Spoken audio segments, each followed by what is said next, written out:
Salut tout le monde! Vous savez ce qui arrive bientôt? Évidemment, il y a Noël! Et ceux qui me suivent depuis un petit moment savent que j'adore Noël. Donc cette année, je ne savais pas trop, une peluche, éventuellement une décoration. Et je suis restée sur un sapin de Noël. Donc je vais vous montrer comment faire un sapin de Noël sans couture. Ce qui veut dire que, pas besoin de machine. Il y aura tout que avec du tissu, un support que je vais vous expliquer, et des épingles. Beaucoup d'épingles. Énormément d'épingles. Donc, petite explication, vous aurez besoin d'un tissu vert sapin, normal, pour le sapin. D'un tissu brun, gris, moi j'ai pris un gris foncé, je trouvais que ça allait très bien avec la couleur du vert. Beaucoup d'épingles donc. Et moi j'ai un support. J'ai trouvé sur internet un méga cône. Un canon de truc. Un cône en polystyrène. Que en général on achète pour les mariages, pour mettre les macarons et d'autres trucs dessus. Du coup j'en ai trouvé un pas trop cher encore, ça va, celui-là était à 30, parce que j'en ai vu certains, même taille c'est à 100, des trucs comme ça. Donc si vous cherchez bien, je pense que vous pourrez en trouver un. Vu qu'il n'a pas trop une pointe, je m'en suis fait une, très simple, hein. Vous prenez un bout de papier, vous le roulez, je pense que ça tout le monde sait faire, je vais pas faire le tuto pour ça non plus. Et voilà. Donc c'est parti. Donc je vais me mettre dans une position. Et évidemment, j'ai failli oublier de vous préciser, il faudra des pics en bois, des pics à brochettes. Je vous montre. Tadam, plein de pics à brochettes. J'en ai du coup 50. J'en ai 150 moi. Et du coup j'ai déjà fait le calcul. Vu que j'en ai 150 et que mon cône fait 80 cm, il va falloir que je mesure et que je sépare ces 80 cm en 150. Et je vais donc bouger la caméra. Là on voit bien le cône. Et c'est bon. Donc pour l'instant lui je peux l'enlever, je vais juste me faire un repère. Un stylo. Vu que dans le papier je pourrais pas forcément mettre de pic en bois, je me fais un petit repère. Peut-être. Et là maintenant je peux l'enlever. Ensuite, maintenant que ça c'est fait, ça me fait bizarre de parler comme ça et qu'on me voit pas ma tête. Maintenant que ça c'est fait, je vais mesurer combien il me reste, puisque je vais enlever quelques centimètres. Je suis à 76 cm. Du coup, c'est 76 cm. J'ai mesuré et ça me fait pratiquement un pic par 5 mm. Je sais pas encore si ça fait beaucoup ou pas, donc je vais tester avec ça. Et au pire, on verra. Donc c'est parti, je vais me faire un petit cran tous les 5 mm.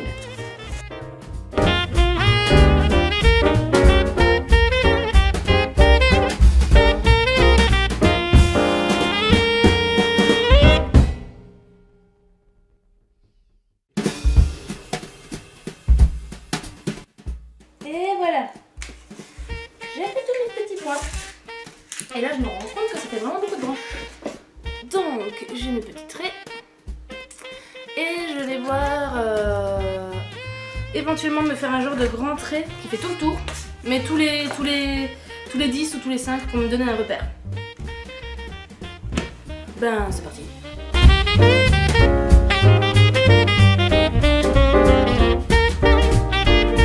Voilà, j'ai fait un tour. Et maintenant, 5 plus haut. 4, 5.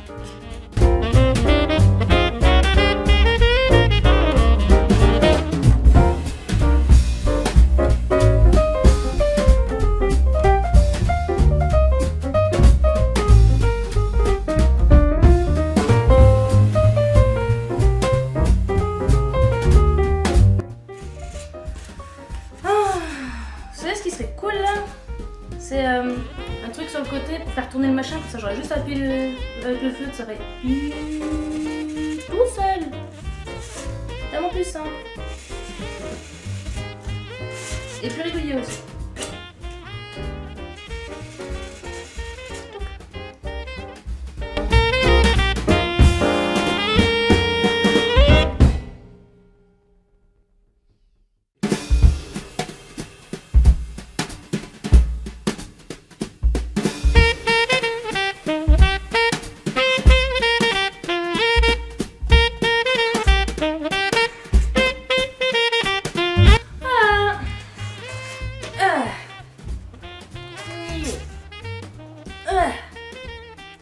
je dis on peut presque le laisser comme ça. Bon, maintenant on va rebouger et je vais plus installer le sol pour pouvoir vous expliquer autre chose pour faire les branches. Et ben je vais devoir bouger le lit. Et ouais, sinon j'aurai pas la place. Donc ben déménagement.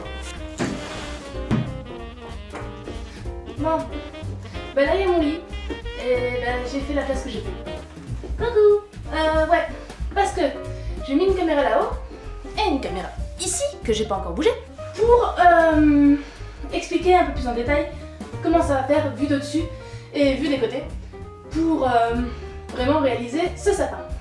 Qu'est-ce qu'il faut pas faire quand on n'a pas la place? Ben, là ça filme, là ça filme, donc c'est parti, nous avons notre sapin et on va faire une chose qui s'appelle l'angle d'or. C'est une chose assez mathématique et tout ce que j'ai surtout retenu, c'est que c'est un angle qu'on voit dans pratiquement tout ce qui est nature, arbres, pommes de pin et autres. Et on va utiliser cet angle justement pour avoir un effet naturel. Comme ça, même si c'est sûr que ça sera toujours en peluche avec des pics, ça fera beaucoup plus naturel que de vraiment mettre style 5 là, 4 là, etc. Ça fera pratiquement de l'aléatoire, mais en fait on va utiliser l'angle d'or. Donc l'angle d'or, pour faire simple, il me faut du scotch. Donc, quand tu bouges, je vais utiliser rapporteur et mon scotch. Donc on va se dire que le centre, c'est vraiment le centre de mon lampe. Je sais pas si on... Ouais, si ça va, on voit. Donc voilà. Là, c'est un rayon. C'est le rayon de mon truc. Donc pour l'angle d'or, il nous faut un angle de 127. DQ. Tac. Voilà. J'ai mon angle de 127. Et donc à chaque fois, on va pas s'embêter. Viens là toi. Je le mets bien central. Pour l'instant, je peux enlever le petit coup. Je prends un pic que je vais mettre au niveau des points verts, tiens, et je le mets tout en bas au premier 5 mm. Une fois qu'on a mis le premier, on le tourne jusqu'à être arrivé à notre angle et on en met un deuxième. Bien sûr, cette fois à 1 cm du coup, puisqu'il faut faire un peu plus haut. Donc, je fais approximativement 1 cm. Voilà. Et on continue. On tourne.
utiliser Maître Ruban, que je vais mettre à peu près à cette hauteur là, et que je vais étirer comme ça, pour me faire à peu près une idée de comment je dois les mettre.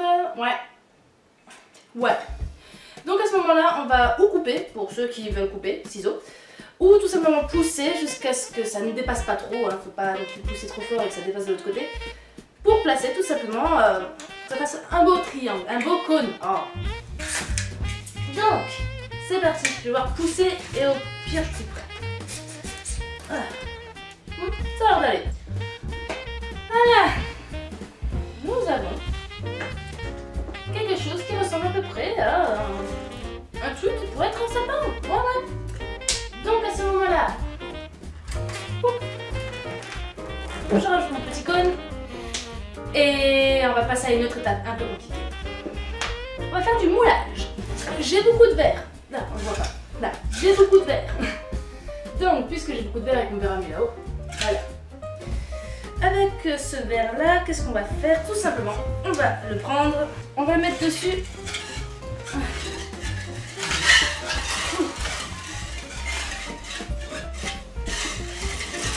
Hop là. Bah voilà, c'est fini. Ah, évidemment, je plaisante. Maintenant qu'on a cette structure, on va pouvoir faire la forme du sapin. Je vais prendre du coup mes épingles et à chaque fois, on va juste englober plus ou moins à l'endroit où on a mis les pics. Donc, je vous fais un petit exemple. On va prendre des épingles et les premiers pics ils apparaissent vers là, là.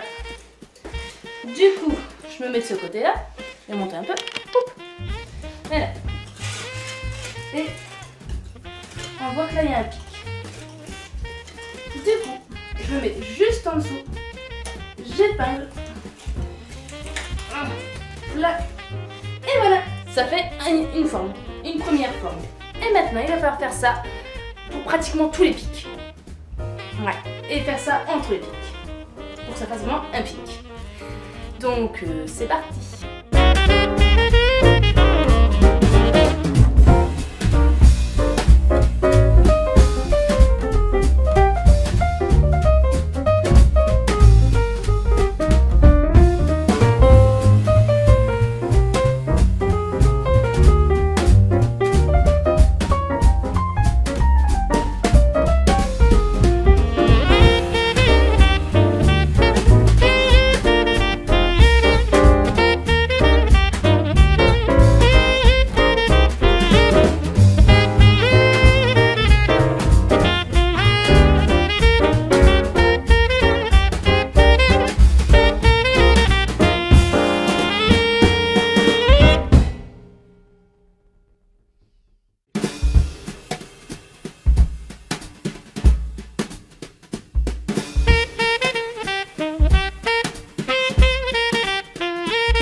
Je crois bien avoir fini.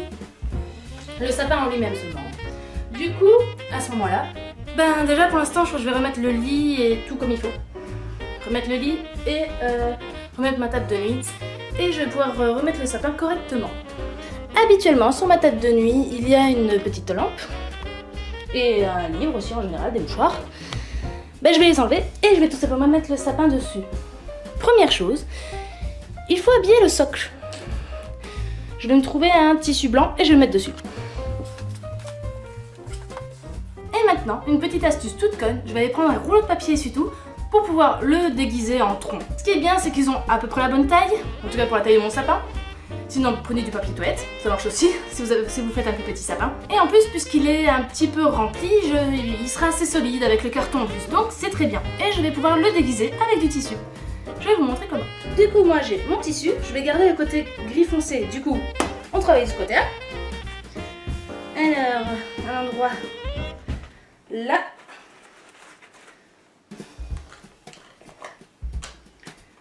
On enroule. Donc le bas, pas besoin de mettre beaucoup de valeur, hein. Vraiment moi j'en mets pas, en fait, tout simplement, j'en mets pas. Je le fais vraiment au bord. Là, on l'enroule, on l'enroule. Tac. On coupe.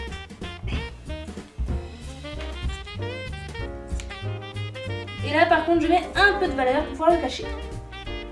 Je le retourne une fois, comme ça, pour que ça passe propre. Et on s'embête pas, on épingle. Voilà. On fait en sorte de cacher tout ça, on met bien vers l'intérieur. Et boum! Nous avons notre tronc. Et maintenant je vais installer le sapin dessus. C'est le moment un peu délicat, je l'accorde. Faut aller doucement, prendre son temps et ben, vous le placez tout simplement, tranquillement, très tranquillement. N'hésitez pas à vous aider d'un mur, surtout pour préparer, installer. Parce que ce sera quand même bien plus simple avec un mur porteur, en quelque sorte. Et voilà, le sapin est enfin fini. Il ne vous reste plus qu'à le décorer avec des boules ou autres. Pour les boules, je vous conseille justement de prendre avec le crochet et non avec les simples boucles en fil, puisque ben, ça pourrait glisser sur le sapin. Donc avec le crochet, vous pourrez le mettre vraiment dans le tissu.